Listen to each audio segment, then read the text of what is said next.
Supreme court చేసిన వ్యాఖ్యలు చంద్రబాబు నాయుడు గారికి ఒక చెంపపెట్టు లాంటివి.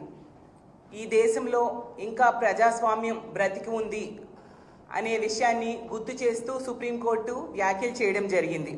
అలాగే పౌరుల తాలూకా ప్రాథమిక హక్కులకు, స్వేచ్ఛకు ఈ అరెస్ట్ అనేది తీవ్ర భంగకరమని కోర్టు చెప్పడం నిజంగా అభినందనీయం. ప్రజాస్వామ్యవాదులందరూ కూడా ఈ తీర్పుని చూసి హర్షం వ్యక్తం చేస్తూ ఉండే పరిస్థితి మనం చూస్తూ ఉన్నాం. ఎందుకంటే ఈ రాష్ట్రంలో చంద్రబాబు నాయుడు గారు మనం చూసాం నిరంకుశంగా, అప్రజాస్వామికంగా, అరాచకంగా వ్యవహరిస్తూ ఉండే పరిస్థితి. కానీ ఈ సుప్రీంకోర్టు తీర్పు వలన ఈ రాష్ట్రంలో కానీ దేశంలో కానీ సొంత రెడ్ బుక్ రాజ్యాంగాలు చెల్లవు, అంబేద్కర్ రాజ్యాంగం మాత్రమే చెల్లుబాటు అవుతుంది అనేది స్పష్టంగా సుప్రీంకోర్టు చెప్పడం జరిగింది. అసలు ఈ కొమ్మినేని గారి అరెస్ట్ ద్వారా సుప్రీంకోర్టు కూడా అర్థమైంది మన ఆంధ్రప్రదేశ్ రాష్ట్రంలో ఎటువంటి అక్రమ అరెస్టులు జరుగుతున్నాయి, ఎంత అన్యాయంగా రెడ్ బుక్ రాజ్యాంగం ద్వారా ప్రజలను ఇబ్బంది పెడుతున్నారు అనేది సుప్రీంకోర్టుకి అర్థమయ్యి ఈ విధంగా చేవాట్లు వేస్తూ తీర్పునివ్వడం జరిగింది.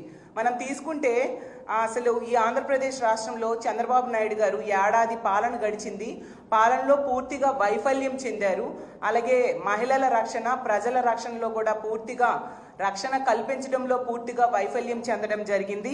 అలాగే అమరావతి నిర్మాణం పేరిట వేల కోట్ల దోపిడీ జరుగుతూ ఉండే పరిస్థితి మనం చూసాం.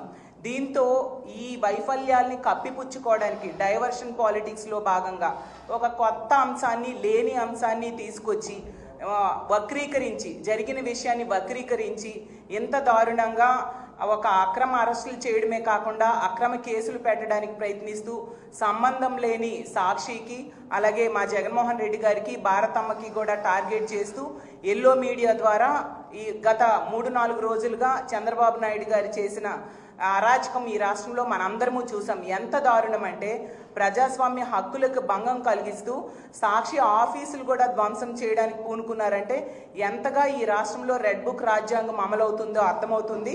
కానీ సుప్రీంకోర్టు తీర్పు మాత్రం నిజంగా చాలా హర్షించదగ్గ విషయం. ప్రతి ఒక్కరు కూడా చాలా సంతోషిస్తూ ఉన్నారు. ఇలా ఇష్టం వచ్చినట్టుగా ప్రవర్తించే వాళ్ళకి ఇది ఒక చెంపబెట్టు అనే విషయం ఈ సుప్రీంకోర్టు తీర్పు ద్వారా నిరూపించబడినది.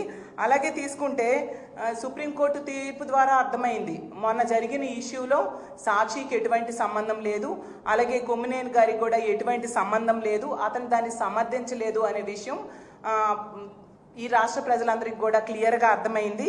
అసలు అన్యాయంగా మా భారతమ్మ మీద, జగనన్న మీద విమర్శలు చేసిన వాళ్ళు ఈరోజు క్షమాపణ చెప్పాల్సిన అవసరం ఉంది. అలాగే అన్యాయంగా అవాకులు చవాకులు పేలిన వాళ్ళు కూడా ఈరోజు భారతమ్మకి, జగనన్నకి, మా సాక్షికి క్షమాపణలు చెప్పాల్సిన అవసరం ఉంది.